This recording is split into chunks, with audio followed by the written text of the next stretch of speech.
My sister was always playing when I was growing up. She is 7.5 years older than me, so she always had practice, and after school I would walk over to the high school and shag balls, and I was their little ball girl, and I basically originally I taught myself how to play. I would just hit the ball against the wall, and then I finally played on my first collective team or organized team when I was 10, and I definitely wasn't the best, but I got really good training throughout the years.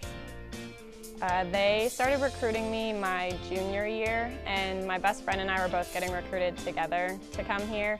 And then, I was getting recruited by a lot of different schools, and I can't remember the details of everything, but I basically just got a call one day the summer in between my junior and senior year, and Coach Julie just said that we would really like to offer you a fluoride scholarship to be on our team. And I remember being so excited, and I was with my best friend actually, and so she had actually already committed to a different school, but I just remember hanging up and just running around the house, and it was an exciting day. She was excited for me.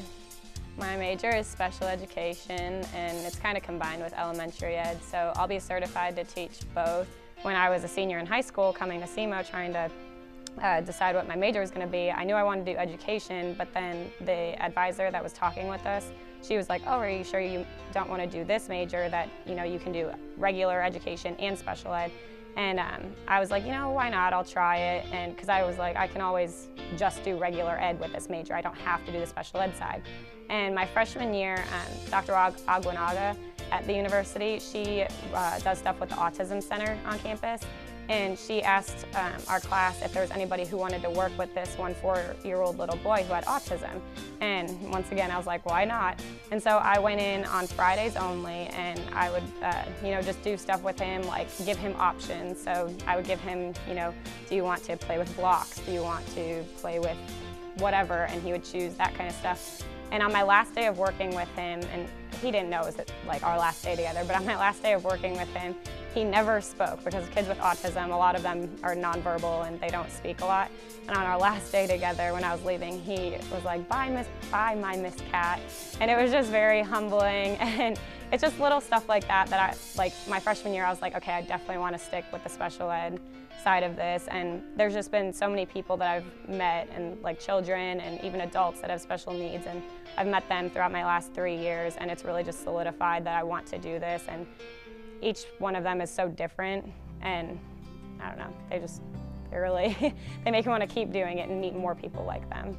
Kat chose to take my honors section of math education courses. So she took the first one with me, and then she came in and took the second one with me. So she was a student of mine in 2 different classes. She started out kind of quiet and shy and didn't really say much, and then as the semester got going, she started kind of piping up and saying stuff and having fun. So it turned out being a really good situation. I loved having her in class.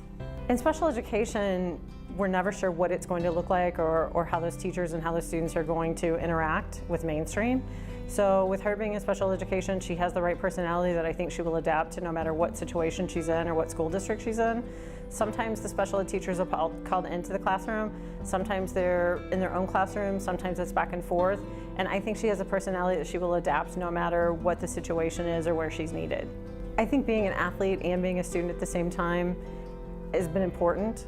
I think she's going to learn a lot from both of those, because she's trying to balance 2 completely different things at the same time. And in education, often you do that.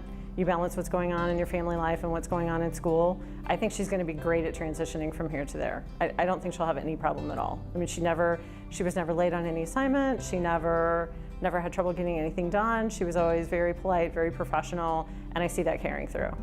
She's going to be great. I've been in the field 2 semesters now.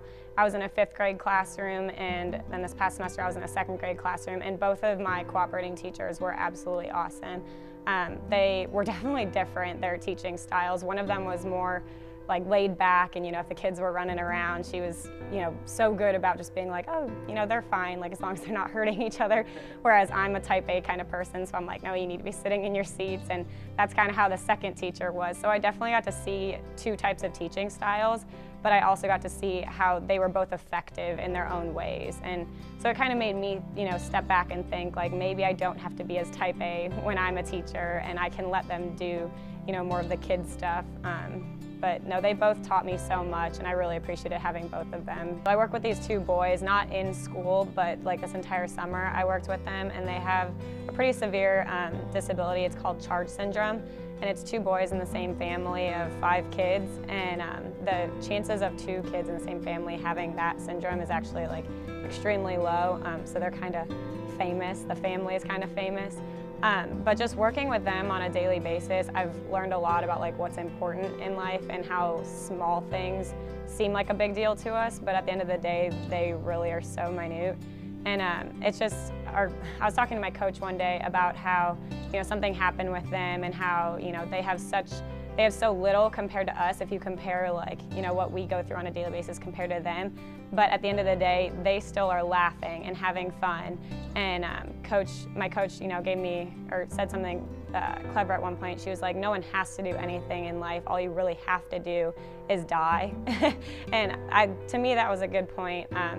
And I know it was kind of from volleyball, but working with the boys, which is what I'm going to be doing in the future in the classroom, is working with boys like that. It really just sets me back and makes me sit back and realize that small things aren't as big of a deal as I think they are, and there's so much that you don't have to do, but you want to do it, and you can go and find joy in the smallest things. And I take that from them, as they, have so little, but they find a way to be happy.